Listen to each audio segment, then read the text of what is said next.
నమస్తే అండి, అందరూ బాగున్నారా? ఈరోజు మనం ఆల్మండ్ మిల్క్ ప్రిపేర్ చేసుకుందామండి. ముందుగా 1 కప్ ఆల్మండ్స్ని తీసుకొని 2 అవర్స్ వాటర్లో సోక్ చేయాలి. త్వరగా నానాలంటే ఒక 20 మినిట్స్ హాట్ వాటర్లో వేసి సోక్ చేయండి. నెక్స్ట్ పీల్ తీసి ఈ 1 కప్ ఆల్మండ్స్ని ఒక మిక్సీ జార్లో వేసి 1/2 కప్ షుగర్, 1 కప్ మిల్క్ వేసి మంచిగా పేస్ట్ చేసుకుందాం. ఇప్పుడు ముందుగా స్టవ్ మీద ఒక పాత్ర పెట్టుకొని, స్టవ్ మీద పాత్ర పెట్టే ముందు ఒకసారి వాటర్తో మంచిగా వాష్ చేయండి. అలా చేస్తే పాలు అడుగంటకుండా ఉంటాయి. ఇప్పుడు పాలు ఒక పొంగు వచ్చింది కదా, ఒక పొంగు వచ్చిన తర్వాత మనం ముందుగానే ప్రిపేర్ చేసుకున్నటువంటి ఈ బాదం మిక్స్ని వేసి స్టవ్ని మీడియం ఫ్లేమ్ నుంచి స్లో ఫ్లేమ్లోకి టర్న్ చేసుకుందాం. ఇలా లో ఫ్లేమ్లో ఉంచిన తర్వాత మంచిగా మిక్స్ చేసుకుంటూ ఉండాలి. కొంచెం కొంచెం బాదం పేస్ట్ వేసుకుంటూ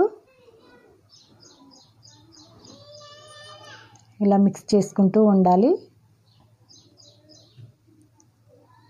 ఇప్పుడు మంచిగా కుక్ అయిందండి. ఇప్పుడు సాఫ్రాన్ మిల్క్ వేసి ఒకసారి మిక్స్ చేద్దాం. లేదంటే కొంచెం ఎల్లో ఫుడ్ కలర్ కూడా మీరు వేయొచ్చు.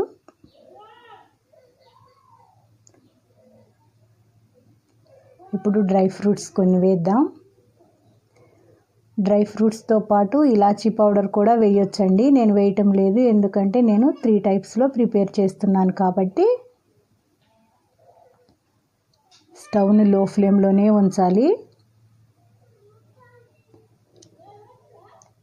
రెడీ అయిందండి. ఇప్పుడు వేరే పాత్రలోకి షిఫ్ట్ చేసుకొని కొంచెం చల్లారిన తర్వాత గ్లాసెస్లో వేసి, ఇప్పుడు ఒక గ్లాసులో ఇలాచీ పౌడర్, ఇంకో గ్లాసులో వెనీలా ఎసెన్స్ ఫ్లేవర్లో వెనీలా ఎసెన్స్, థర్డ్ వచ్చేసి కొన్ని సాఫ్రాన్, ఇలా వేసి మంచిగా మిక్స్ చేసుకొని కొన్ని డ్రై ఫ్రూట్స్ వేసామనుకోండి 3 ఫ్లేవర్స్లో మనం ప్రిపేర్ చేసుకోవచ్చు.